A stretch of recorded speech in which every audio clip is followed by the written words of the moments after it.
कि खमरी गणत ना गणिया काई। धन गुरु अर्जुन देव जी सोठ महला पंजवा है।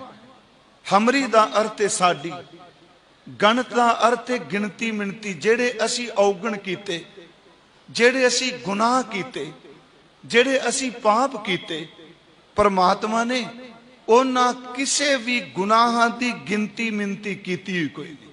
थोड़ा जा सुनियो क्योंकि बड़ी वड्डी बख्शिश है।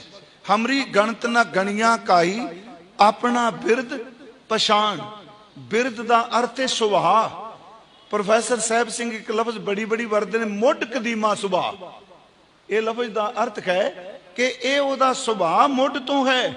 मुड दा अर्थ असी ओदा मुड नहीं बनाना, क्योंकि जे रब दा मुड बन जाएगा तो ओदा अंत भी बनेगा। मुड कदीमा सुभाव दा अर्थ करांगे जिस वक्त सृष्टि विच इंसान दी पैदाइश होई, परमात्मा ने सृष्टि दे मुड तो ओदा सुभाव है, वो बंदे दे औगण कोई नहीं जे चितारदा, वो इहदे गुनाह नहीं देखदा। फिर बेनती पहला इहदे अर्थ थोड़े जे कर लीए। हमरी गणत ना गणिया काई, अपना बिरद पछाण।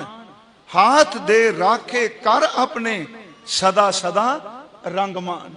मेरा पार ब्रह्म परमेश्वर अपना हाथ दे के उन्हें रख लिया है। ते प्यारिओ सदा सदा रंगमान। एक रंग हुंदा रंग रलियां नहीं, इत्थे रंग दा अर्थ है प्रेम। रंग दा अर्थ है मुहब्बत, कि यह कदी भी कटेगी नहीं। उन्हें कोई औगन नहीं चितारिया, कोई गिनती नहीं की। ते महाराज सच्चे पातशाह कहंदे आ अपना हाथ दे के रख लिया, सदा सदा रंग मान। सदीव काल वास्ते उस आनंद नूं मान। मैं इत्थे थोड़ा जिहा तां ही अर्ज कर लगा, गुरु अर्जुन देव ने तो कोई गुनाह ही नहीं किया। फिर बेनती है उन्हां बारे तां बाणी कूक कूक के कह रही है, जपियो जिन अर्जुन देव गुरु फिर संकट जोन गर्भ ना आए। उन्हां बारे बाणी कह रही है, तत् विचार या है मथुरा जग तारन को अवतार बनायो। जपियो जिन अर्जुन देव गुरु फिर संकट जोन गर्भ ना आयो। जहां असीं पढ़ने आ कल युग जहाज अर्जुन गुरु सगल सृष्ट लग भेतरो। सारी सृष्टि दा पार उतारा करने वाले ने। नेकी साहब ने एक किताब तां चलो अरदास लिखी है ना, जिहड़ी सिख अरदास है। मैनूं उहदे विच एक चैप्टर बहुत प्यारा लगा। हुंज तां सारी ने, उस तो बाद जिहड़ी किताब लिखी विश्व अरदास, उस विच एक चैप्टर बड़ा कमाल दा दिता उन्होंने। मैं उन्होंने कई बारी वैसे बेनती की है, कहते ने परमात्मा सामने जदों अरदास करिए ना, ये भी तो अरदास वाले शब्द ने कि साडी कोई गिनती मिनती नहीं की। यह शुकराने का भाव है इस शब्द दे विच। उस विच वो कहंदे आ विश्व अरदास विच कि गुरु ग्रंथ साहब, गुरु साहब सानू ये गल समझाते ने कि सारा दिन कीते दी ते अकीते दी। ये फिर सुनियो, सारा दिन सिखा सवेरे शामी कीते दी ते अकीते दी। कीते दा अर्थ हो गया जो काम कीता, ते अकीते दा अर्थ है जिहड़ा करना सी मैं कीता नहीं। सीधे लफ्ज पंजाबी कि जो मैं कर बैठा ओदे लई, ते जो करना सी पर मैं नहीं कीता, उन्हां लफ्ज एक दिता अकीता।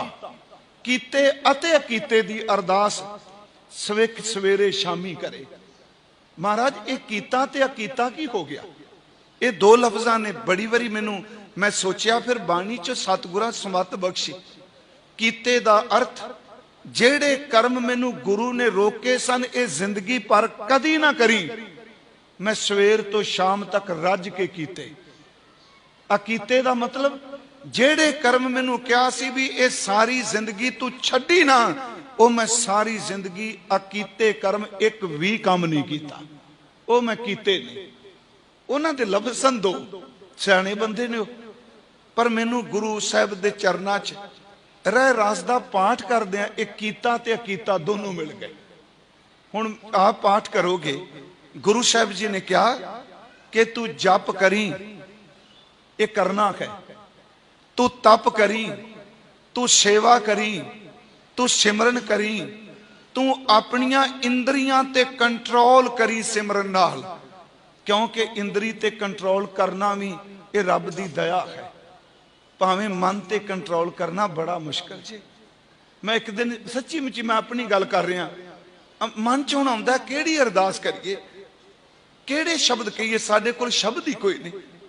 मैं कहना सच्चे पातशाह तन करके तां तू करैत तो बचाना पिया है, किरपा करी फुरनियां दी करैत तो भी सदा वास्ते बचा दे।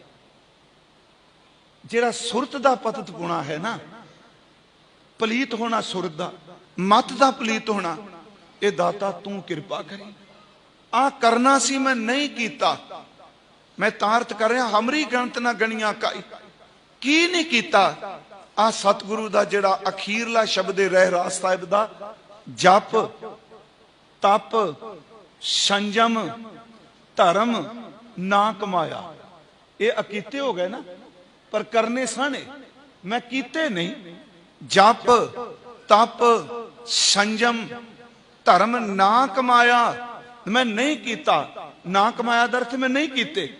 सेवा साध ना जानिया हर्राया, ना मैं सेवा कीती, ना मैं साधु गुरु नू जानिया, ना मैं खरी राह दा कदी भय कीता।